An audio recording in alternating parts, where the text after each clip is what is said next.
ಮಾಜಿ ಶಾಸಕ ಮೊಯ್ದೀನ್ ಬಾವಾ ಅವರ ಸಹೋದರ ನಾಪತ್ತೆ ಪ್ರಕರಣ ಅಂತ ಹೇಳಲಾಗ್ತಾ ಇತ್ತು. ಆದರೆ ಈಗ ಅವರ ಶವ ಪತ್ತೆಯಾಗಿದೆ. ಕೂಳೂರು ಸೇತುವೆಯ ಕೆಳಭಾಗದಲ್ಲಿ ಮುಳುಗು ತಜ್ಞರು ಸತತ ಶೋಧವನ್ನು ನಡೆಸಿದರು. ಈಗ ಅವರ ಮೃತದೇಹ ಪತ್ತೆಯಾಗಿದೆ.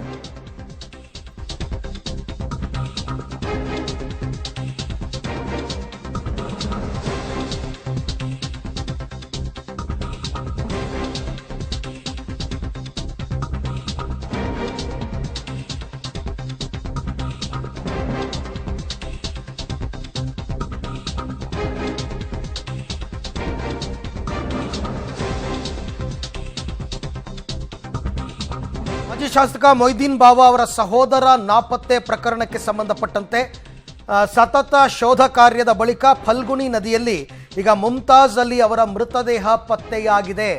ಈಗಷ್ಟೇ ಕೆಲವು ನಿಮಿಷಗಳ ಹಿಂದೆ ಪತ್ತೆಯಾಗಿದೆ. ನಿನ್ನೆ ಬೆಳಗ್ಗೆ 3 ಗಂಟೆ ಅಷ್ಟೊತ್ತಿಗೆ, ಬೆಳಗಿನ ಜಾವ 3 ಗಂಟೆ ಅಷ್ಟೊತ್ತಿಗೆ ಮನೆ ಬಿಟ್ಟು ನಾಪತ್ತೆಯಾಗಿದ್ದು ಮುಮ್ತಾಜ್ ಅಲಿ ಅವರು. ಕೊನೆಗೂ ಕೂಡ ಮೃತದೇಹವನ್ನು ಹೊರ ತೆಗೆದಿದ್ದಾರೆ ಈಜು ತಜ್ಞರು. ಕೊನೆಗೂ ಕೂಡ ಅದು ಸಕ್ಸಸ್ ಆಗಿದೆ. ನಿನ್ನೆ ಇಡೀ ದಿನ ಶೋಧ ಕಾರ್ಯವನ್ನು ನಡೆಸಿದರು. NDRF, SDRF ಮತ್ತು ಅಗ್ನಿಶಾಮಕ ದಳ, ಈಶ್ವರ್ ಮಲ್ಪೆ ಅವರ ಟೀಮ್ ಎಲ್ಲರೂ ಕೂಡ ಬಂದು ಶೋಧ ಕಾರ್ಯವನ್ನು ನಡೆಸಿದರೂ ಕೂಡ ಮೃತದೇಹ ಪತ್ತೆಯಾಗಿರಲಿಲ್ಲ.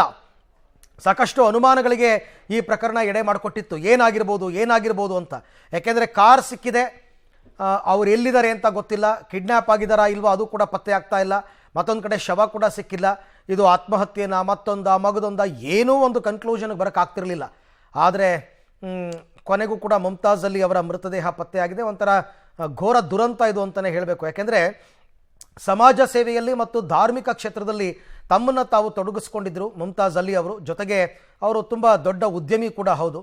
ಇಷ್ಟೆಲ್ಲ ಇದ್ದರೂ ಯಾಕೆ ಆತ್ಮಹತ್ಯೆಗೆ ಶರಣಾದರು ಅಂತಕ್ಕಂಥದ್ದನ್ನು ನೋಡ್ತಾ ಹೋದರೆ ಒಂದು ತಂಡ ಬ್ಲ್ಯಾಕ್ ಮೇಲ್ನ ಮಾಡಿತ್ತು ಇವರಿಗೆ. ಇವರ ಬಳಿಯೇ ವರ್ಕ್ ಮಾಡ್ತಾ ಇದ್ದಂತಹ ಒಂದು ಟೀಮ್ ಅಂತಕ್ಕಂಥದ್ದು ಕೂಡ ಗೊತ್ತಾಗಿದೆ. ಅವರು ನಿನ್ನೆ ಬೆಳಗ್ಗೆ 3 ಗಂಟೆಗೆ ಮನೆಯನ್ನು ಬಿಟ್ಟು ಹೋಗಿದ್ದು. ಕೊನೆಯ ಸಂದೇಶ ಅವರು ಮನೆಗೆ ಡ್ರಾಪ್ ಮಾಡಿದ್ದು, ನಾನು ಅಲ್ಲಾಹುವಿನ ಕಡೆಗೆ ಹೋಗ್ತಾ ಇದ್ದೀನಿ ಅಂತನ್ಬಿಟ್ಟು. ಆಗಲೇ ಒಂದು ದೊಡ್ಡ ಮಟ್ಟದ ಶಂಕೆ ಇತ್ತು ಇವರು ಆತ್ಮಹತ್ಯೆಯನ್ನು ಮಾಡಿಕೊಂಡಿರಬಹುದು ಅಂತ. ಹಾಗಾಗಿಯೇ ಮೃತದೇಹವನ್ನು ಹುಡುಕುವ ಪ್ರಯತ್ನಗಳು ನಿನ್ನೆ ಬೆಳಗ್ಗೆಯಿಂದಲೂ ನಡೀತಾ ಇತ್ತು. ನಿನ್ನೆ ಸಾಯಂಕಾಲ ಕತ್ತಲಾದ ಹಿನ್ನೆಲೆಯಲ್ಲಿ ಶೋಧ ಕಾರ್ಯವನ್ನು ಸ್ಥಗಿತಗೊಳಿಸಲಾಗಿತ್ತು. ಬಟ್ ಈಗ ಬೆಳಗ್ಗೆ ಮತ್ತೆ ಕೆಲಸ ಆರಂಭ ಆಯಿತು. ಈಗ ದೇಹ ಪತ್ತೆಯಾಗಿದೆ.